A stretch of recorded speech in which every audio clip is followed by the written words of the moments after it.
sebuah berita dalam gadget, ponsel dan yang lainnya, itu kalian pasti bakal melihat kayak oh ini berita. Nah, kalian membaca berita tersebut bukan di skip doang.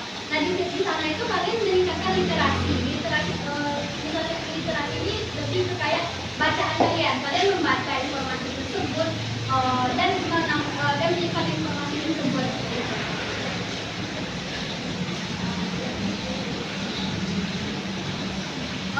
Yang kedua adalah membangun komunitas. Nah, sisi-sisi membangun komunitas ini dari media sosial itu apa? Nah, kalian nih suka komik, drakor, drakin atau jenisnya kayak gitu kan. Terus kalian ketemu nih teman-teman online yang dengan hobi yang sama. Nah, dengan teman-teman yang dengan yang hobi yang sama ini tuh kalian pasti tanya dong, suka ini juga ya, kenal yang aktor ini enggak, kenal yang ini enggak. Terus kalian akhirnya membentuk sebuah grup misalnya kelompok kayaknya kan gitu. Nah, membangun sebuah grup tersebut akhirnya kalian membentuk sebuah komunitas, sebuah kelompok yang memiliki hobi yang sama gitu. Yang ketiga adalah peningkatan keterampilan dan ekspresi diri. Ya, seperti yang kakak katakan tadi nih, kan kalian tuh suka vlog, jadi kalian mengekspresikan dong kebahagiaan kalian. Misalnya kalian tuh lagi pergi kemana ya, kebun binatang nih misalnya, contoh mudah gitu kan. Terus kalian nih foto-foto, guys, aku lagi di kebun binatang nih gitu. Terus tengok-tengok kan, gitu, tengok tuh hewannya kayak gini kayak gitu. Kalian berekspresi dong, mengekspresikan diri kalian. Wah, kayak ternyata ini menyenangkan ya. Jadi itu jawaban yang betul. Tambahannya adalah yang pertama itu kan tadi tindakan ini ya, memudahkan untuk berkomunikasi gitu kan.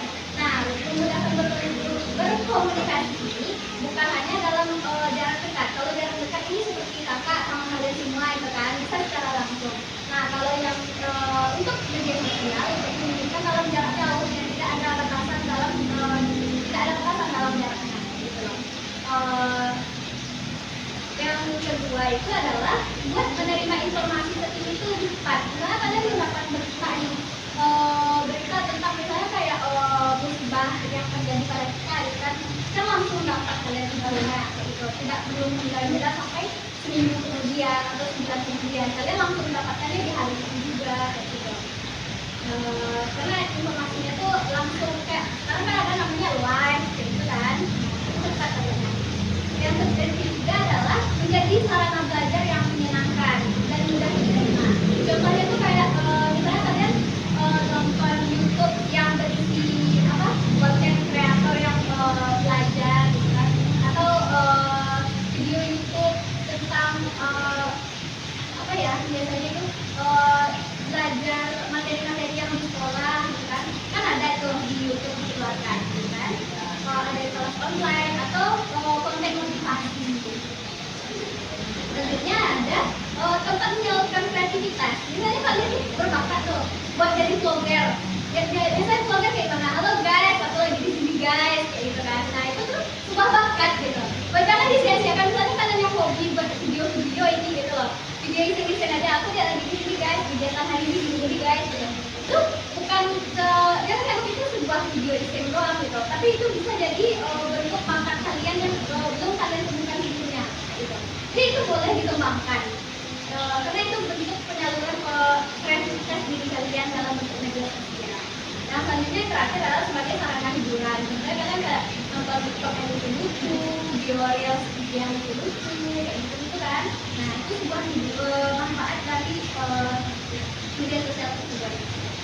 Yang materi selanjutnya yang ingin kakak jelaskan adalah resiko menggunakan media sosial.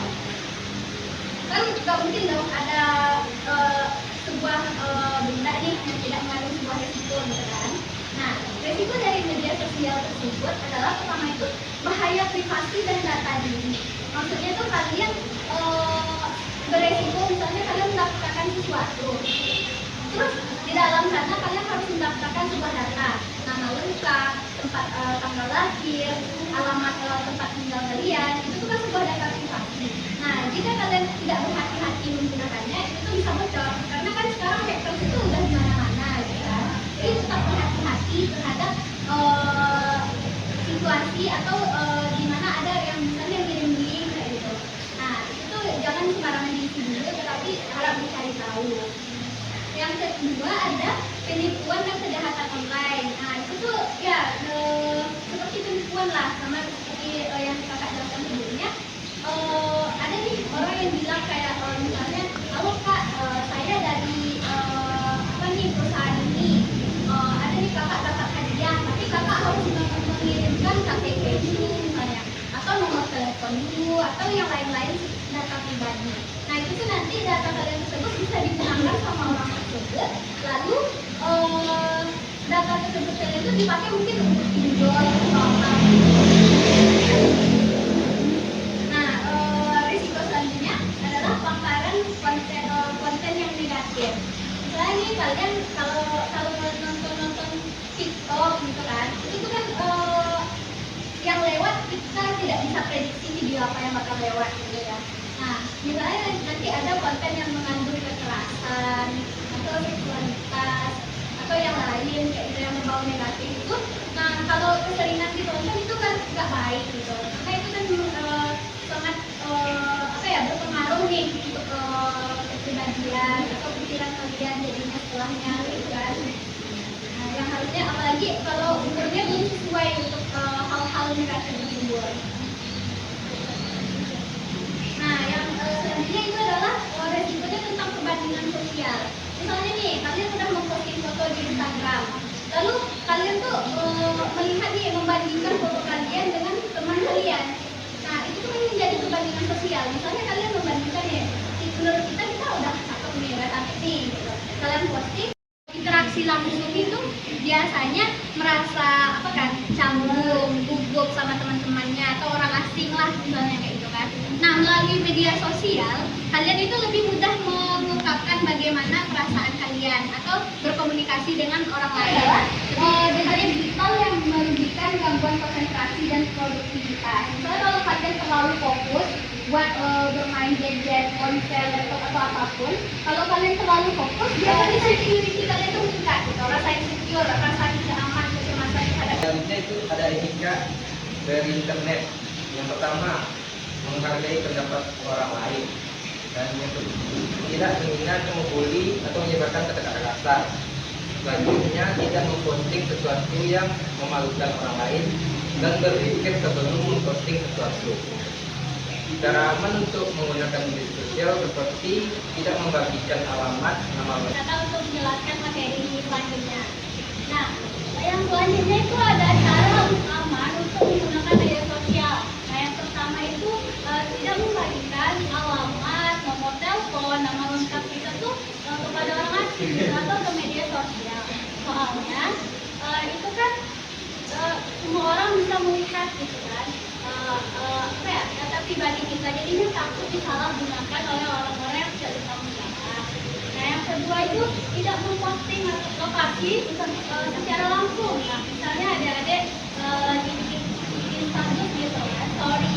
Nah, sebenarnya tuh ada menambahkan alamat di dalam postingan itu dilarang gitu ya. Maksudnya adik bakal tipu sama orang-orang yang menyeramkan gitu. Jadi kayak harus waspada. Nah, yang selanjutnya itu tidak mudah percaya kepada orang asing yang baru dikenal lewat online gitu. Jadi ketika ada teman-teman online adik-adik pada kayak mau ketemu nih gitu, nah itu harus dipertimbangkan dulu atau mengajak orang yang lebih besar gitu, biar tidak terjadi hal-hal yang tidak diinginkan gitu. Yang selanjutnya tuh tidak memberikan link sembarangan. Nah, biasanya tuh kan di media sosial tuh sering tuh kan, ada yang share link yang aneh gitu, link yang lucu gitu. Nah, jadi ketika ada yang share itu harus berhati-hati dulu gitu, harus dilihat dulu captionnya atau ini jelas nggak ya linknya untuk apa. Selanjutnya itu kesimpulan dari menyampaikan. Jadi media sosial apa bermain media sosial itu harus bisa membatasi waktu penggunaannya, menjaga privasi juga itu penting banget. Terus memilih dan memilah informasi, karena media sosial itu memiliki dampak positif dan negatifnya gitu. Nah, jika media sosial ini digunakan dengan apa ya? Digunakan dengan baik, maka dia bakal jadi alat yang lebih bagus gitu untuk kita berkomunikasi apa? Menjadi komunitas. Ya nih materi yang bisa kakak Alka sampaikan. Mungkin ada nggak teman-teman yang bertanya masih ragu mungkin dengan apa yang ada untuk menjawab rasa penasaran